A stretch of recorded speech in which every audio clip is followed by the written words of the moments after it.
last year, and now that Councilwoman Soini's not on the committee anymore, that I start the meeting. So I call the meeting to order.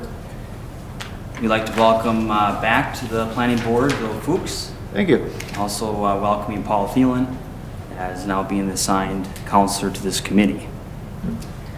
So we're going to go over before our 6:05 public hearing. We have the consent agenda, which is the minutes from our December meeting. Yeah, I would make a motion to approve the minutes unless there's any discussion. I'll second. Motion from Bill, second from Josh. Any discussion? All those in favor, say aye. Aye. Opposed, same sign. Pass. And now we'll jump down to the election of officers on page 35. Is it 35? Yeah, I know it is 30. Okay. 35 is this side. Page 33, 34. Or mixed up. Okay. And I believe, Jacob, you were interested in the chair position? Am I understanding that correctly? Yeah, I guess I wouldn't mind helping out where I can. So if there's any nominations for chair. Yeah, I'd like to nominate Bill Fuchs for chair. I would also like to nominate myself for vice chairman and nominate Tara Gellerfy for the secretary. I'll nominate Jacob Bertram as chair. And Jennifer, don't we kind of go these one at a time, or is it all together? Each committee does their own thing. I've actually never had more than one nomination before. But I think you would probably you'd probably act on the first nomination that you have. And if that fails, you go to the second nomination. And I would say, and I truly appreciate the nomination, and I appreciate your trust in me, given the fact that I haven't been on the committee in a year, and Jacob has, and he was also nominated by a long-standing member who I respect. I would withdraw my nomination, and and I would support Paul as vice chair. I don't know if that makes the voting easier or more complicated, but I believe we still need then a motion for each. Make a motion then, Bill. I would make a Okay. I would make a motion to also to vote in that order. Jacob as chair, Paul as vice chair, and Tarek. Lucky Tarek as secretary. Nobody wants that I job. don't want to be that one. Is there any other? That's the three positions, right? Yes. I would make that motion. I'll second it. Motion by Bill, second by Josh. Any further discussion? All those in favor, say aye. Aye. Opposed, same sign. Opposed? Carried. All right. And I think we'll go right into public hearing. So far.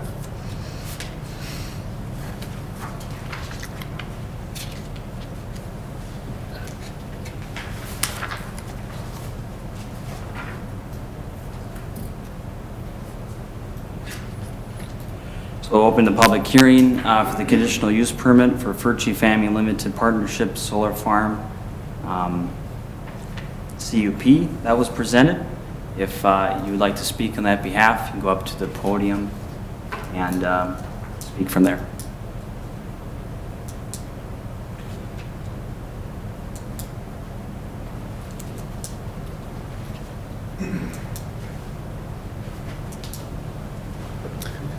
Well, good evening. My name is Nathan Dull. I'm here tonight on behalf of the Minnesota Land and Liberty Coalition. The Land and Liberty Coalition is a statewide nonprofit group made up of farmers, landowners, taxpayers, ratepayers, business and community leaders, and proponents of an all-the-above energy future right here in Minnesota. We support these projects as a matter of principle as they protect private property rights, they invest in the community, and they allow us to build a resilient and diverse energy grid. And being a proponent of all the above energy means that We support any type of energy that the free market says is the most efficient and most affordable form of energy, and that should be given an opportunity to contribute to grid reliability as well as decreased costs onto ratepayers. And so I'm not too familiar with the specifics of this project. I do understand it's been a contentious project over many months, but broadly we do support this project as it protects landowner rights. So thank you very much. Thank you. Can you say again what group you're with? I apologize. Certainly. The Minnesota Land and Liberty Coalition. Thank you, sir.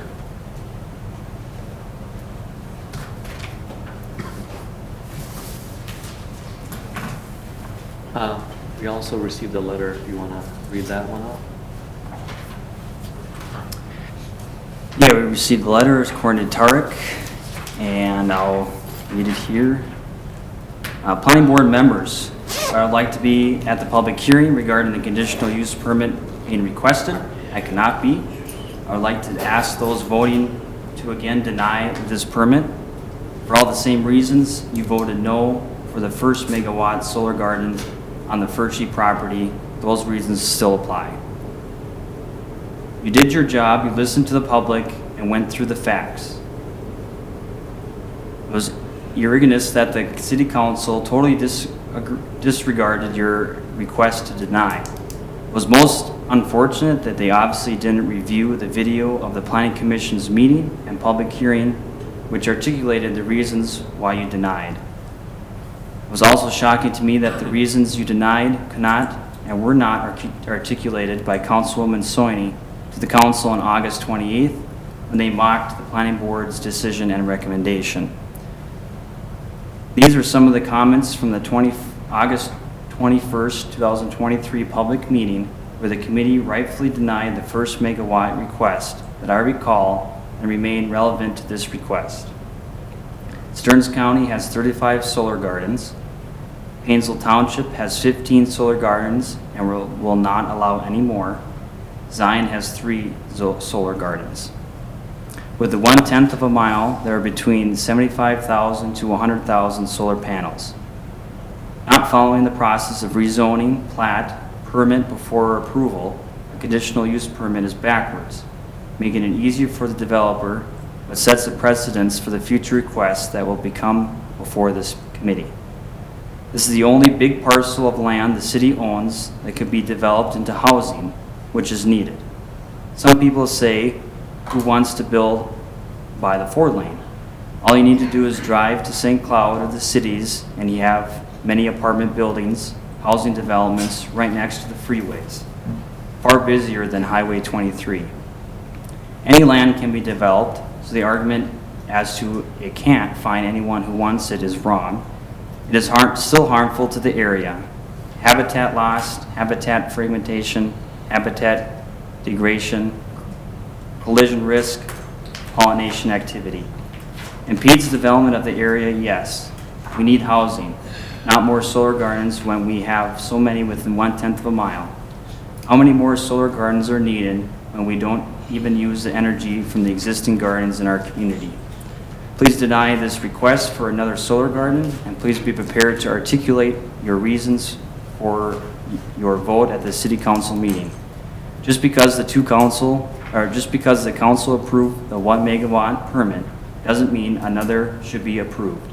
2 wrongs don't make a right. Please deny this request. Barbara Schmidt, Township resident. I would ask for clarification. She's stating this is the only big parcel of land the city owns. I assume the city does not own this parcel of land. We don't own it. Thank Well, it's you. private. So I actually underlined that that is a private owned land. The city does not own it. And there's one other clarification there. There is a setback from the treatment facility that is on the northeast corner of that property, and that is not conducive to residential being close to that, Okay. according to Ron Murray. So just a couple things there. Thanks, Jennifer. Can I comment on this letter? I suppose, yeah. Okay. All right, on the bullet points here, when it talks about Stearns County having solar gardens in Painesville Township, they need to talk to Commissioner Bertram about the county and the township about the problems with that, because right now we're talking about the jurisdiction within Painesville. As far as needing housing, Barbara's right about this, we do need housing. But to criticize it is going in the wrong direction. If she would like the housing, then she should feel free to start the development herself, because we've been trying for I don't know how long to get this done. There's also a parcel that the city does own that we've been trying to get developed for quite a while and have run into some roadblocks, pretty much giving away land. So we're trying to develop some housing within the area, but we're running into some roadblocks as far as like abatements and what was the other one? If A TIF, right. The other thing is about a loss of habitat. You lose more habitat from the farmer spraying insecticide than anything, because they're trying to protect their crops. I understand that completely. This will hit here, I don't see it losing any habitat for pollinators, because it's just going to be a natural fit. And the last thing I'd like to include on this is that this is private property, and I don't think that that we as a council need to impede on the private property owners' rights to build what they want, as long as they're within the variances, or the ordinances, I mean. So that's all I need to say on that. And if you went and looked at the plot of land, the south side floods every year. Yeah, oh yeah. You know, it isn't good for anything other than,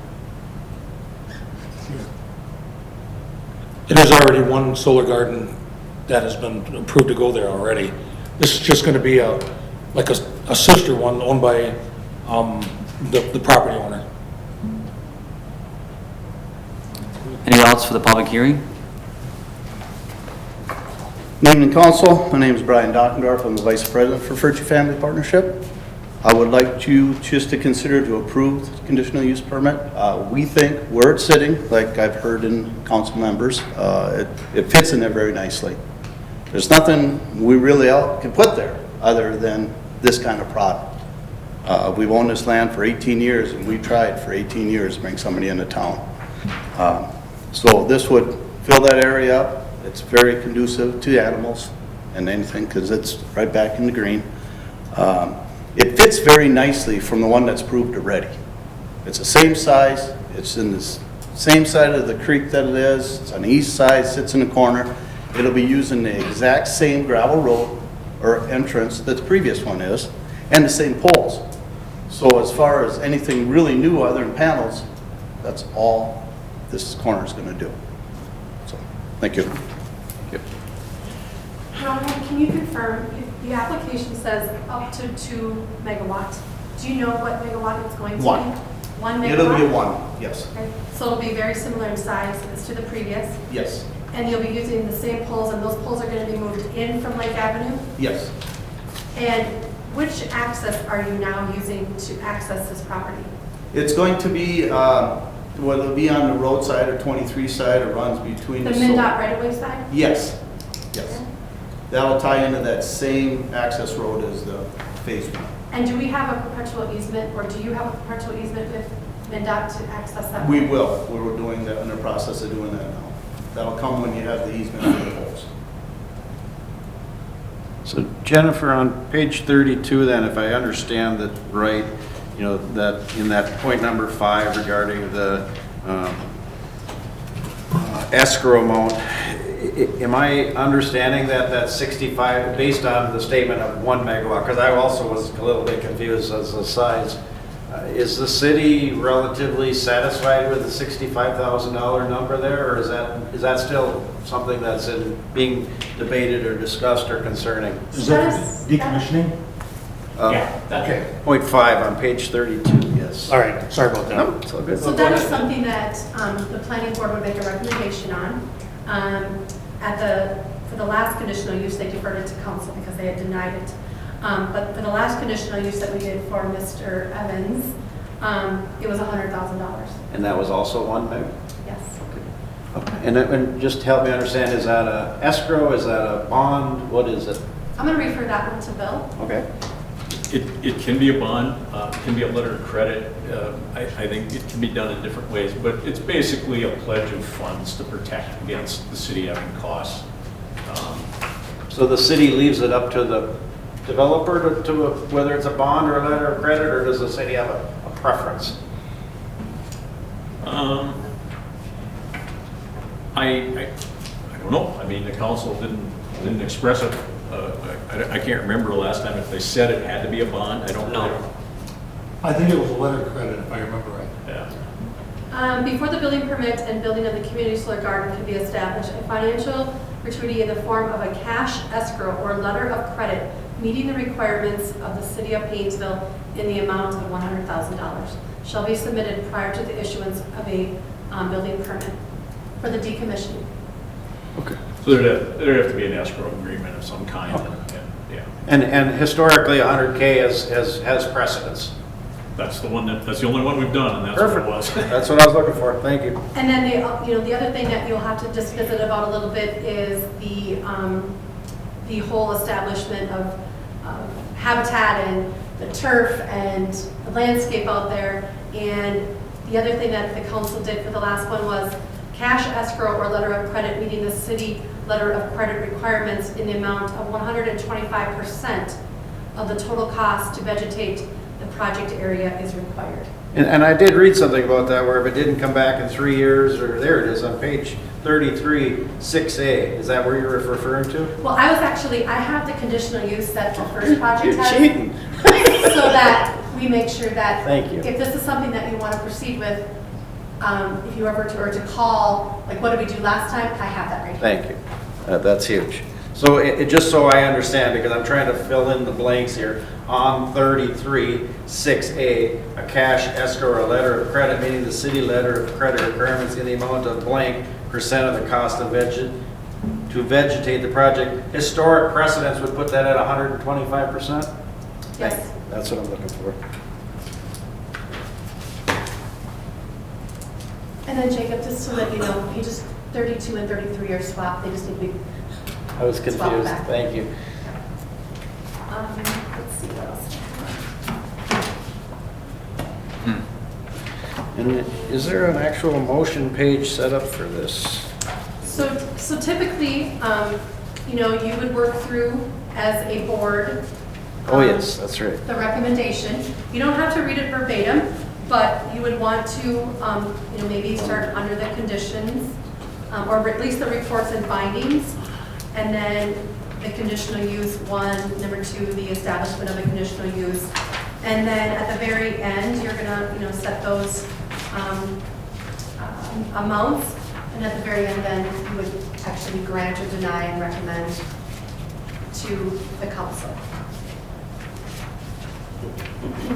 So starting on page 29 is where you're at, Jennifer? Yeah, at the bottom of page 29. I just wanted to make a note. Yes, this is, and we talked about it at the first conditional use for the first solar garden. This is not typical where we do a conditional use first.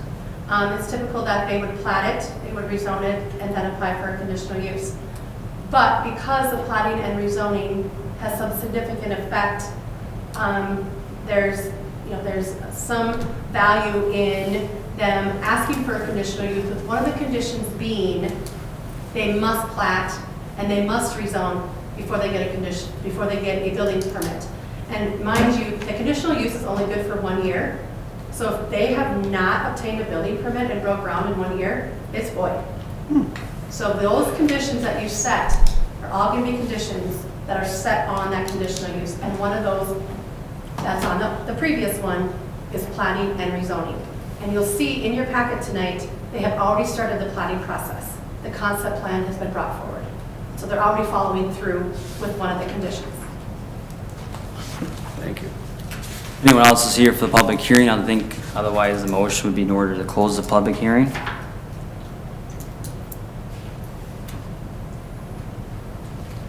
I'd make a motion to close the public hearing. Motion by Bill, I second it. second by Randy. Further discussion, all those in favor say aye.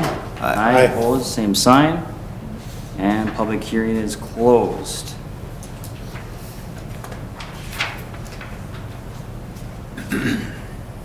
Just to say a few comments and words here, just for the record, just so that my slate is clean, because for most of you, I'm 23 years old. This project is expected to last 25 years, so I'll be around 50 years old when this project is completed, and I want to make sure my slate is clean and spoken for the record. Multiple things when I'm going through this project, as well as familiar with the first one. I see Furchi Family Limited Partnership. I see Lake Avenue Solar LLC, Enterprise Energy LLC, and EE Solar 14 LLC. Just questioning, and this is just for the record, so rhetorical questions. So many partnerships and LLCs, are they made to benefit the city and the residents, or for the land developer and the landowner? Jacob, I'm confused. Are we still in the public hearing, or where are you at on the agenda? Closed. Public hearing is closed, but I'm making just a statement here of what's going on, or what the points would be, as we did last application that was through. Making note that, the city where the location of is currently seems to be blocked up south, being that that's where the lake is, west, airport, east, seems to be locked up with some areas as well. So the only way that the city really could grow is the north, and it's kind of taken away the 20 acres from businesses to supply more jobs, tax benefit, and bettering the community, versus a solar farm or a solar industrial site would be brought in. It's also mentioned that there's a huge tax benefit. I don't know if anyone really knows what the benefit really would be. Yeah, we know what it is. For Councilor Thielen? Yes, we have a good idea of what the tax benefit would be on this. Be anywhere between, I would guess, what are the numbers that we came up with? Was it 12 to 15,000 a year in tax benefits? Yeah, estimated to be between 12 and 15. Per solar garden.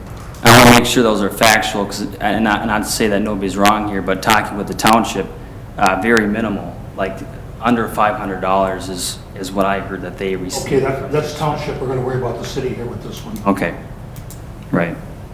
But it's still figures that you're pulling from the air, looking at for what's going on. And reminding everyone too, the township has a moratorium. Zion Township recently added one, so did Lake Henry Township. These solar industrial sites seem to be coming through pretty quickly here, so there must be something that is happening with that standpoint. I'd like to ask the chairperson why you didn't share this information during the public hearing. So that seems like that would be the appropriate place, not to save comments until after the public hearing is closed and then state your statement so no one can give a rebuttal.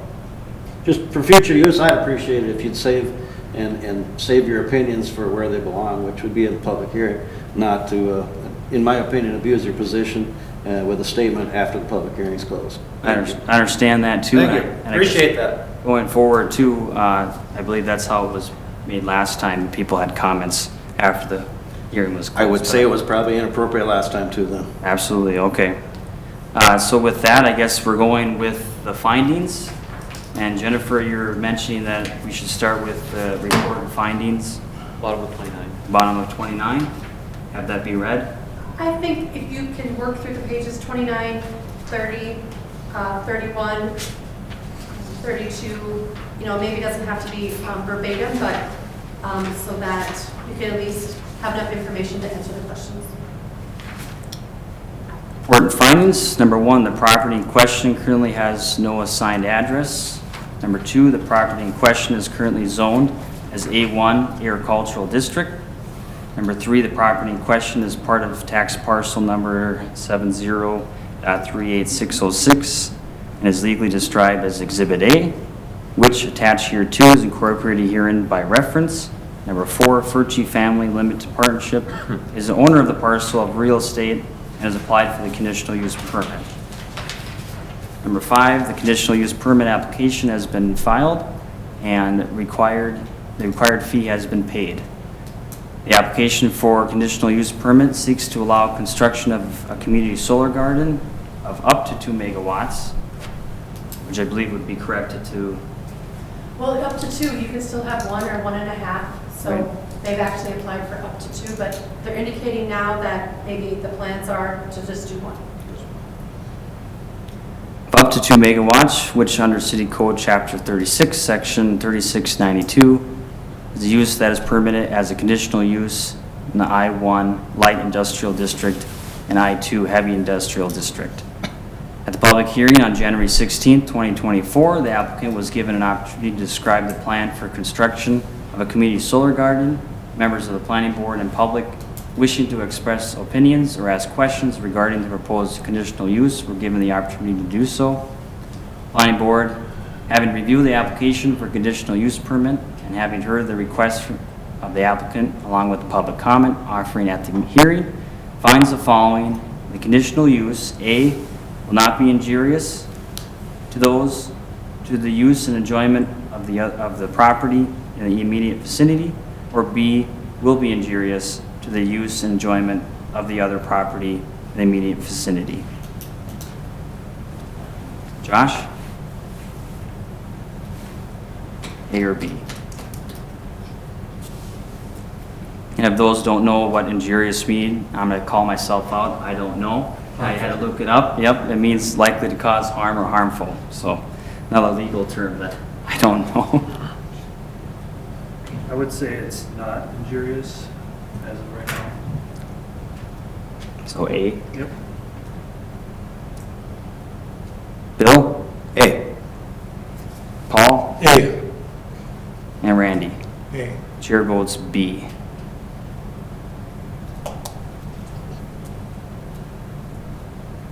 Number 2, the establishment of the conditional use. A, will not impede the normal and orderly development and improvement of the surrounding vacant property for the predominant uses in the area. Or B, will impede the normal and orderly development and improvement of the surrounding vacant property for the prominent area uses in the area. Chair votes B. Josh? B. Bill? A. Paul? A, I don't believe it will impede the normal and orderly development and improvement of the surrounding vacant property. And Randy? A. 3-2, A.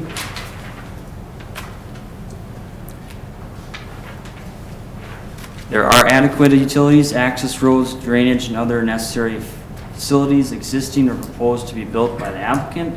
Or B, there are not adequate utilities, access roads, drainage, and other necessary facilities existing or proposed to be built by the applicant. Chair votes aye. Josh? Or A? Josh, it says A. Bill? A. Paul? A. And Randy? A. A as well. A it is.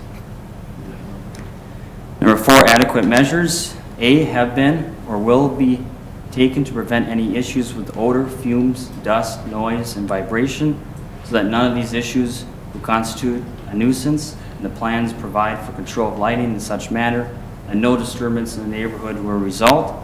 Or B, have not been or will not be taken to prevent any issues with odor, fumes, noise, dust, vibration. Chair votes aye. Or A. Josh? A. Bill? A. Paul? A. And Randy? A passes. Number 5, proper facilities. A, are provided within which will eliminate any traffic congestion or traffic hazard. Or B, are not provided and will not eliminate any traffic congestion or traffic hazards. Chair votes B. Josh? Bill? A. Paul? A. And Randy? A. It is. Number 6, A, there is a demonstrated need in the community for the proposed use. Or B, there is not a demonstrated need in the community for the proposed use. Chair votes B. Josh? B. Bill, A. Paul, A. and Randy. A. A. Number 7, the proposed use. A is in compliance with any relevant land use plans adopted by the city, or B is non-compliance with any relevant land use plans adopted by the city. Chair votes B. Josh? A. Bill? A. Paul? A. And Randy? A. A. Remember the 33 is 33. Are we into the flip pages here? Yeah. So what's next? 30? Well, we're going from 31 to 33, Okay, and then back to 32. thank you.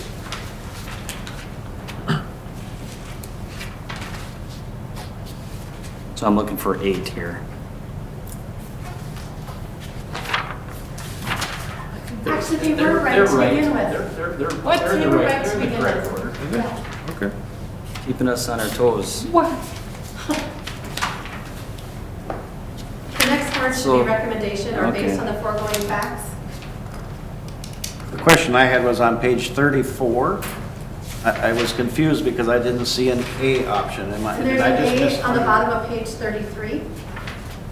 Oh, Not on my page. that is confusing. I don't see it either. Oh. That's what I was questioning. I don't have any other papers, so that's going to be a Bill question. Yeah, that's probably just a bad drafting, I don't know. And can we Well, tell what's missing it by doesn't- looking at B? It doesn't affect the recommendation, though. Yeah. So A would be the approval and B is the denial. Am I reading that correctly? You would think so. I would think Because so. I thought it would go like this. No, but it's not correct. No, the next page should be based on the foregoing findings. Yeah.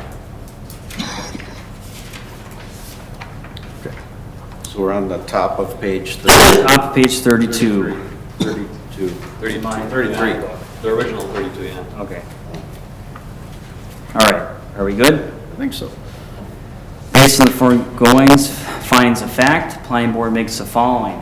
Planning board hereby recommends that the conditional use permit for the placement of a community solar garden by Furchy Family Limited Partnership of up to 2 megawatts to be located on the property described on Exhibit A, attached here to, incorporated herein by reference under the provisions of City Code Chapter 36, Section 36 through 53 is hereby, chair votes B. Josh? B. Bill? Granted, A. Paul? A, granted. And Randy? A. 3-2, granted is passed.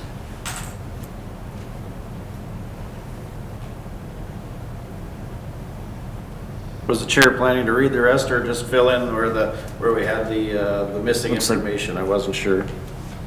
Because I would recommend that it go with the historical precedents if you were just going to touch on the missing information, or if you want to read it all.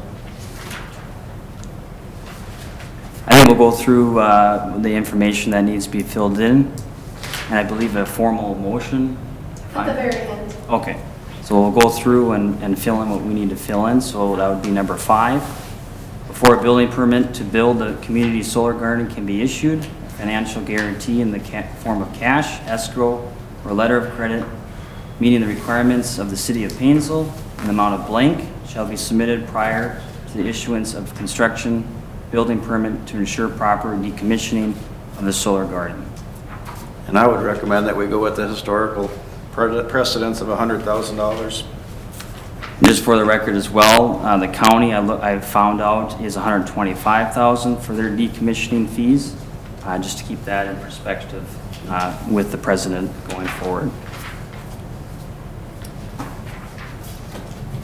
Any comments from the rest of the board? Yeah, I believe on the other conditional use permit that we had, it started out at $65,000 or somewhere there whereabouts. And then it had moved up because of what the historical was with the county. But we made a compromise with it and came up with the price of 100. Seems appropriate. I'm fine with 100,000 too.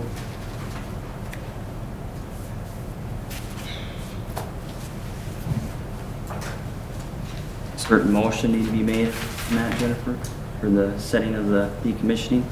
Or Paul, or Bill, I mean? I think it can be included in the final result as long as there's a consensus of the 100,000. All I'm saying for the record, the county sees a lot more solar that's going through, so 125. But I do understand the comments that were made, and I also would agree with the 100,000. Okay, and then number 6, item A. Not sure what page that's on for everyone, but it says the applicant shall install and establish ground cover meeting the beneficial habitat standards consistent with Minnesota State Statute 216B 1642 and guidance as set forth by the Minnesota Board of Water and Soil Resources. The solar site pollinator habitat assessment form shall be completed and show the beneficial habitat standard is met and submitted, along with the planting plan with the construction site permit application. A cash escrow or letter of credit meeting the city letter of credit requirements in the amount of blank % of the cost to vegetate the project area is required. A work and material list shall be submitted to determine the guarantee amount. Guarantee amount or guarantee shall be kept for the minimum of 3 years or may be held longer if vegetation is not sufficiently established after 3 years. The solar site pollinator habitat form for the establishment of plantings shall be completed prior to release. And again, I would recommend that we go with the historical precedence of 125%. I'm fine with that. Hopefully these are the only 2 solar plans that are going through the city so we can set the precedent for the rest. 125% then for number 6, item A. I have just one other oddball thing, but, you know, the discussion is that access is going to be on MnDOT right-of-way. And so at 8, I think it'd be appropriate to say that if the ingress and egress is constructed outside of the boundary lines of the property, that there has to be a permanent easement, a perpetual easement, I guess would be. Perpetual, okay. Because we want to make sure that there's always going to be access to the property. I think we don't want there to be any question about, you know, having to build a different road later on. I'm sure you don't want that either. No, we absolutely want, not. you know, once they establish the access, we want it to be the access for forever. Did I misunderstand? Because I thought that's kind of how it was written, where it was either going to be, MnDOT was going to have the. Well, that's what he said verbally, but I think we should put it in the conditions that it needs to be a perpetual at number 8. Somehow I would just suggest that we add that there, that if the ingress and egress is outside of the property, it has to be a perpetual easement. And is that touched on any one of these points, or would that be a new point? I think that's a new point that would be part of number 8. It's come there we up go. that the ingress Yep. and egress is going to be outside of the property since the initial discussions with the development of the other solar garden. At that time, we thought there was going to be a crossing of the creek. That was kind of what was talked about, but he was able apparently to work something out with MnDOT so they could do it within the MnDOT right-of-way, get that easement and not have to cross, because there was problems with crossing that street. disturbance. Yeah, yeah. Okay, so just so I understand, the wording of it is, in addition to the verbiage in 8, you'd be requesting that as part of the conditional use permit, it would be a perpetual easement granted by MnDOT? Is that correct? Yeah, and I can write something up, but the idea would be if the ingress and egress is outside of the boundary lines of the property, it has to be on a perpetual easement. Okay. Thanks, Bill.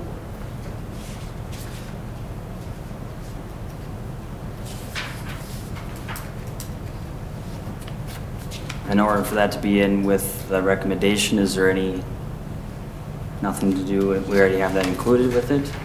No, because you're going to make a formal approval that you see on the bottom of page 3. you say 3, Jennifer? 3. Okay. Oh, there we go.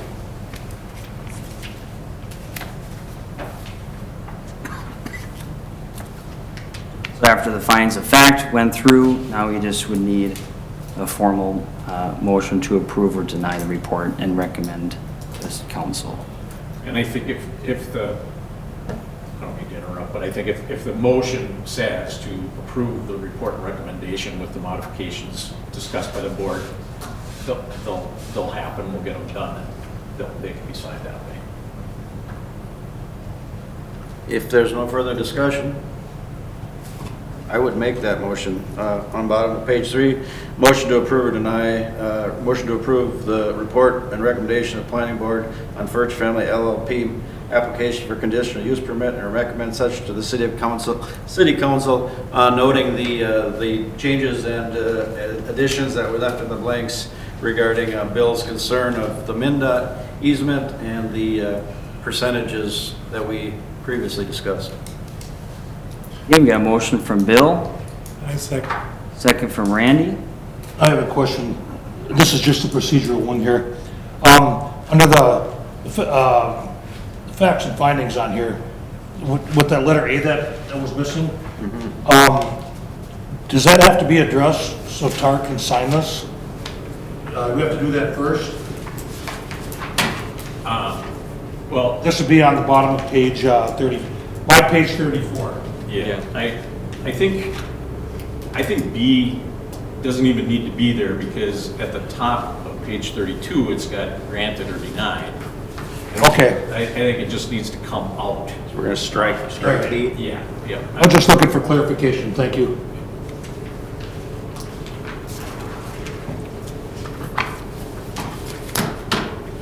All right, comments, any other further discussion?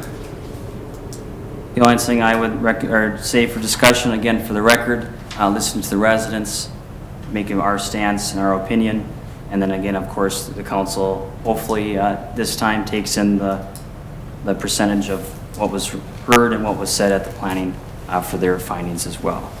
So with that, all those in favor of the motion, say aye. Aye. Opposed, same sign, nay. Was it the motion to approve or deny? Approve. Motion Okay. was to approve I'm by sorry, I made Bill. the motion to approve. Second. All right, I want to be clear on that. Sorry about that. And what was? Can we just do a roll call vote, just so we Yeah. make sure we got everything? So, Josh, nay. I vote nay. Bill? Approve. Paul? Approve.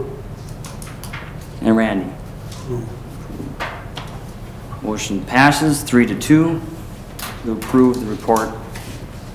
Motion by Bill. Thank you. Okay. Thank you for your time. You bet. Appreciate your investment in our community. Bet. Thank you. Have a very nice evening. Good evening. Brian, are you staying with the concept plan? I surely can if you want I me think to. you should. Okay, I will. Thank you. Just because it came all this way. Yeah, no problem. In case there's any questions. Okay. And I think with that, we'll go to the meeting schedule, just to make sure we keep following along with new business. So that would be on page 36 in my book. Yep, yeah, we're back to normal pages here. Board set their meeting schedule, and right now, planning meets the third Monday of each month at 6 o'clock, at City Hall. Any thoughts on, or changes to that? Works for me. Any night but Tuesday works for me. Today's Tuesday. Oh, I'm sorry, no, I take that back. Any night but Thursday. Sorry, thank you. Any night but Thursday works for me. I know that's your golf night, Bill. Yeah, actually, it's my AA meeting night, to be honest with you, even after 38 years. Yeah. I'm open for any time. So motion would be in order? Yep. I'll make that motion. I'd second that. Motion by Josh to set the planning meetings as they currently are, third Monday of each month at 6 o'clock, second by Bill. No further discussion, all those in favor say aye. Aye. Opposed, and passed.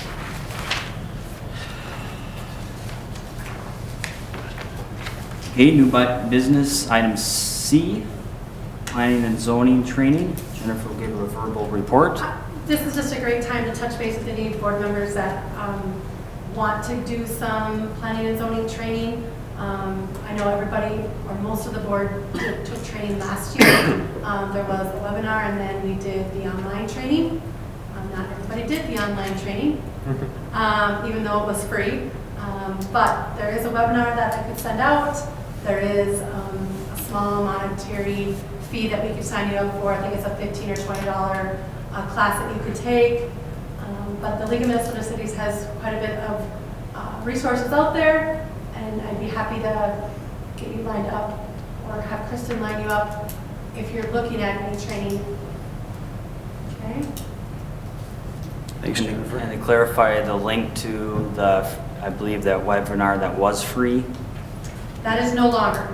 Okay. Now that's what we would have to pay for. We were the pilot project for the league, so they gave that to us free as long as we gave them feedback. So that was the deal with there. So Paul's looking for some training. The webinar one. Okay. Randy? Okay. And if there's ways that, I don't know how you do it, like maybe a group thing that can be shared, or I guess any training would be good training, especially educational purposes. Well, if I sign you up, it's going to cost. So I would want to know who to sign up and then how much to charge us as a city, because the league is going to bill us. So that's kind of why I'm looking at, if anybody's interested, I'll be glad to sign you up, but I don't want to sign you up if you're not going to take it. Yeah. I did this with the truth and taxation, and it wasn't that long or that difficult, but it was just very informative. Just to try to be mindful of the money that we spend. So I mean, this is not like a door shut, door open deal. So at the next meeting, you say, hey, yep, I got some extra time. Maybe I don't right now, but I'm willing to take it on, and maybe we can get some feedback from Paul or Randy on it. I think I'd be okay with that. Maybe you get a feedback. And then we can just do it again. It's not the big deal. Okay. Okay. But I'll get Paul and Randy signed up. Hopefully they can take it before the next meeting. Got some homework to do now. Well, we got a month to do it. Are any of you more inclined to read something than to watch a webinar? I mean, I don't know, I mean, I could communicate with Jennifer about it, but I mean, the league has lots of written materials too about zoning and planning available on their website if you were interested in that as opposed to looking at a webinar. Maybe. It wouldn't hurt. Yeah. I think that'd be a good idea. Bill, Just send that to me. for future reference. Good to have it as a reference, yeah. Yeah, I'll just look for some, and I'll email Jennifer with some information, and if she wants to. Yeah, I mean, and the league has a planning and zoning attorney, Yes. Jed Burkett, right on staff. So he's extremely knowledgeable. All the training that I've ever had has been through him. And the webinar is a little bit, or the class is a little bit interactive, so it kind of tests your knowledge. So if you don't know it, it sends you back. So, but we'll start with Randy and Paul, and then we'll go from there. We'll try to get some written materials up to you. All right, thank you for providing that background, Jennifer. New business item D, the constant plan for Furchy Lake Avenue East Subdivision, Plat 1, page 37. That should be 37. So as part of the conditional use, both of the conditional uses, one of the conditions is they have to plat it because we do not subdivide land on a meets and bounds property. It has to be lot and blocked. So for them to do a lot split, they have to plat it. They have submitted the concept plan. This is, kind of their, napkin type sketch of what they want to do. It's a fairly simple plat. They only want to plat where the two gardens are going to be, and it's going to be a lot 1, block 1. There is no outlot at this time. They're only platting that solar garden section. A couple things based on the concept review was just to reiterate that they would need that perpetual easement from MnDOT. Talking with the county on their just briefly review of this, they're going to want to see access to that lot. And they may even, since it's going to be on MnDOT right away, they'll want the perpetual easement. They may want it platted, but since it's on the right of way, the perpetual easement will come into play. And then the other thing is we have what's called a sanitary sewer interceptor line that goes through that property. And that line is what I would call on this, it runs up like the southeast portion of that property, or along the southeast portion of their solar garden, near their fenced area. We just need access to that easement at all times. So when you're planning that, please allow for enough room, as you're putting up the fence, allow for enough room for us to access that without having to go to inside the garden to access that trunk line. And then the other thing is, according to the county, is the wetland impacts on the new solar garden part. So as you plat that, we'll need, there was a wetland delineation done on the first part, but on the second part, they have not seen that. So they kind of want us to make sure that we get that out to you guys. So the next step then after this is it goes to council for their just review also. And then it's the preliminary plat, which is the most important part of the process. And that takes, could take up to 120 days to process that. But that's where they're gonna have to provide all that extra information before we would approve that plat. County has to review it, MnDOT has to review it. They're gonna get their wetland delineation stuff taken care of. They're gonna get their access road taken care of before we would approve that preliminary plat. That's gonna have a public hearing held by Planning Commission. We forward that on to council for final approval, and then they submit the final plat. And then the final plat is mostly if there's any changes from the preliminary plat, they make it onto the final plat. But really the most time is spent on the preliminary plat stage. Jennifer, just a question, just asking your opinion, I guess. Is there an advantage or a disadvantage to the city to have them plat it all versus plat just what they're going to currently use? I mean, is it advantageous to us to request that they plat the whole thing, or is it just a 6 to 1, half a dozen? If we knew that, the Fritchie family wanted to start splitting this out into nice lots and they were ready to sell them and have this big commercial development or industrial development, by all means. But I don't know if they're at the point where they can just plat it into lots. I talked to Jason about this. Typically, we would have them plat the entire property as an outlot with one lot being the solar garden. So lot 1, block 1, and then an outlot. Okay. But they don't have to. Okay. That's where the road access and, all that other stuff comes into play. But if they had, some interest in lot and blocking this, we'd be open to that. But they don't have that. So we're not really They don't have that missing. demand yet to put these into, 1 acre lots for commercial or industrial because, until you get that first person to come and say, hey, I need such and such acres, that's going to be your hub, your anchor, and then they're going to start planning off of that. So we're not missing any opportunity that can't be duplicated in the future. I don't think so because the rest of the land that's there towards the Lake Avenue side, which is really the only usable part left because of the way the terrain is, because of the way of just the landscape, all that commercial or industrial Lake Avenue front property is still going to be valuable, still going to be, still has opportunity to exist. Thank you. And that's where the lots would be platted. Thank you. Am I speaking out of turn? Nope, you're absolutely correct. Perfect.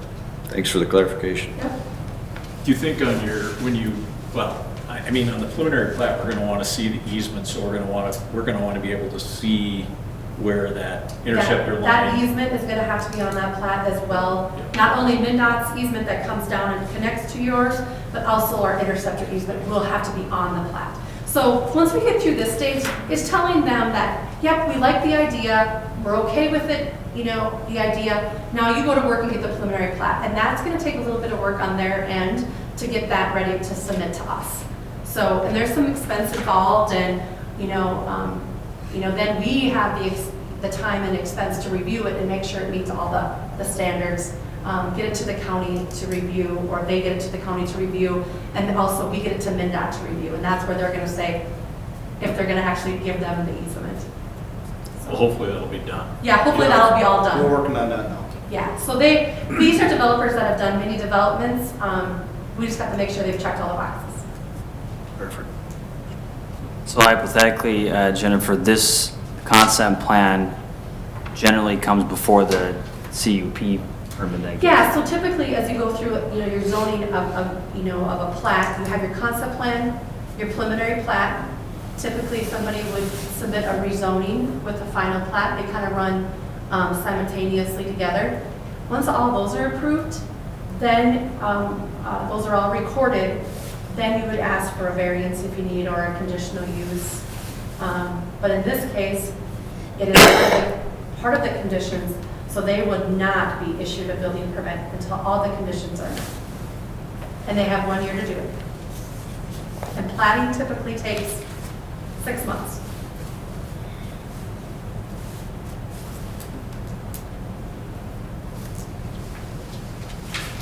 Okay, after all that, all should be in order.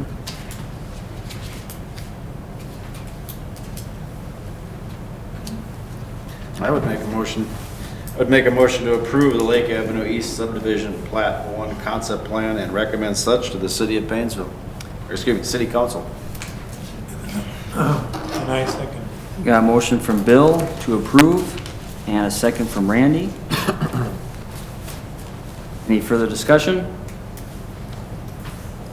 All those in favor say aye. Aye. Opposed, same sign. Passed.